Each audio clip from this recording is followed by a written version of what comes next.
Hey everybody, in this video we're going to talk about the 3 reasons why the coronavirus is spreading so fast here in the United States and other Western countries like Spain, France, and Italy versus countries in the East like China, Vietnam, and South Korea.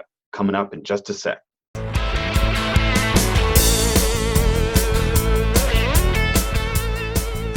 Hey everybody, thanks for visiting my channel. My name's Haseen here at Noisehound. So first of all, I've heard a lot of people compare this coronavirus pandemic to past influenza pandemics, like the 2009 H1N1 pandemic and also the seasonal flu. Our own leaders here in the United States have made that comparison in the past. Let's compare how contagious this coronavirus pandemic is, or this coronavirus is, to influenza, the seasonal flu, and H1N1. Let me start out by explaining what naught means. It's a scientific term that describes how fast an infectious disease could spread. It assumes that all people are susceptible to the virus with no immunity and that they've received no vaccine. It also assumes that the original case doesn't know he or she is contagious, so there's no social distancing or quarantine measures taken into account. The bigger the R0 value, the harder it is to control the epidemic. For the sake of comparison, let's use the 2009 H1N1 virus as an example. This strain of influenza has an R value of 1.5, which is slightly higher than the seasonal flu. Our original case is Flash, our mascot here at Noisehound. So on day 1, he is contagious and does not change his normal behavior. By day 2, he has infected 1.5 of his family and friends. And then on day 3, those 1.5 hounds infect 2.25 additional friends and family. And so on. If we continue on to day 10, on the 10th day, an additional 38 hounds are infected.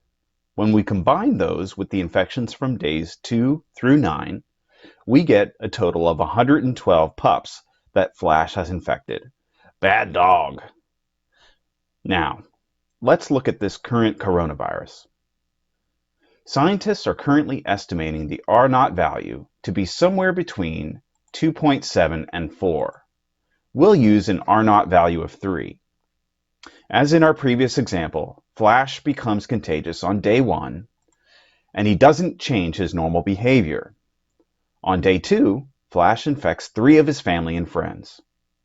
On day 3, those 3 hounds infect 9 others, and so on until day 10, where an astounding 19,683 hounds are infected that day.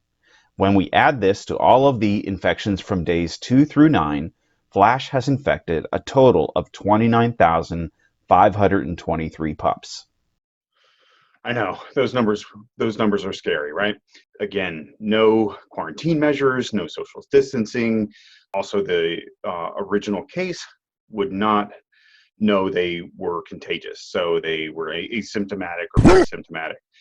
The average, or the consensus rather, of the scientific community seems to be that the average incubation period is 5 days. So it takes the average person 5 days to show symptoms.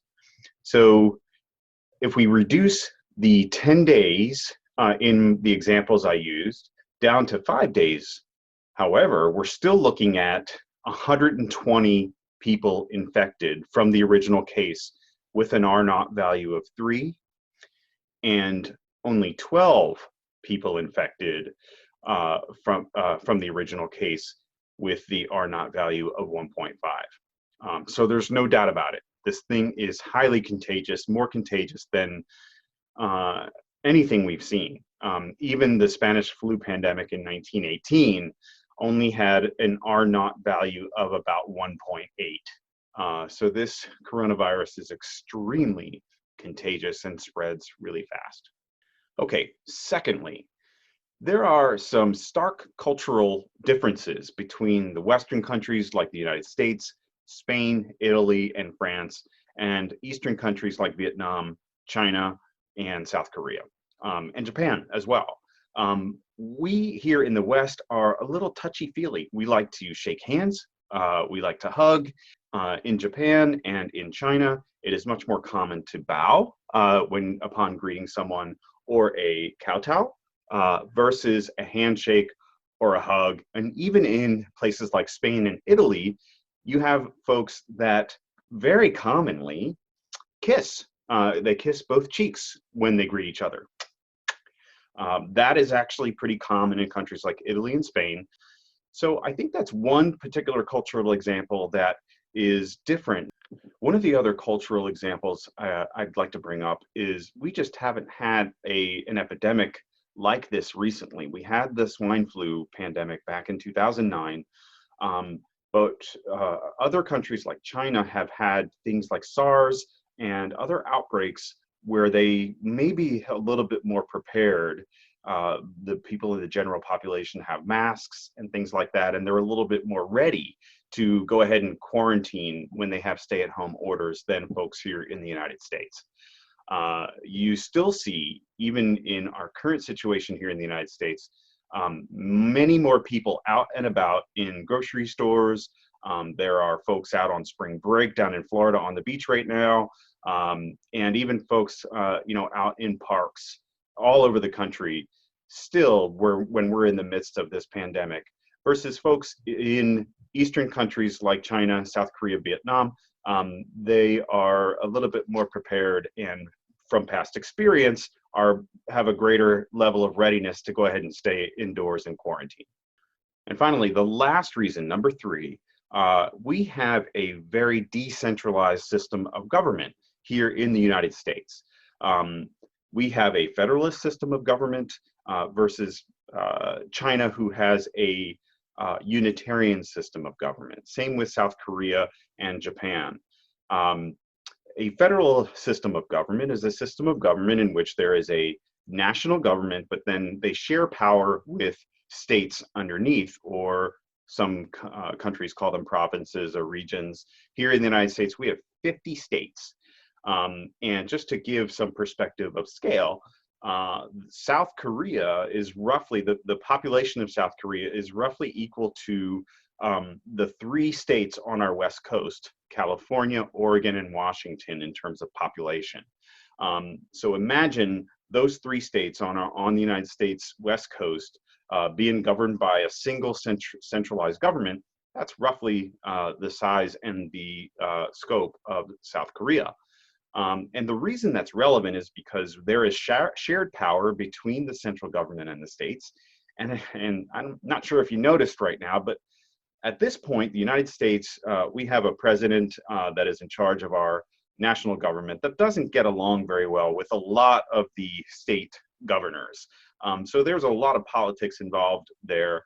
I'll give a quick example. Recently, this weekend, President Trump was considering a quarantine around New York City, Connecticut, and New Jersey, where there is a very bad outbreak of the coronavirus. He stopped short of issuing a quarantine because of fear of political backlash from the states, but also it's just hard to do that here in the United States. We're just not built for that kind of central control coming from the national government. And finally, last thing I want to say, does anybody believe that there are no new cases coming out of China? I think they've had 83,000 cases for the last 2 weeks, ever since the United States journalists were kicked out of the country. I wonder if there's some kind of coincidence there. But they haven't been reporting any new cases, pretty much, any new deaths. I don't believe it. I'm not buying it.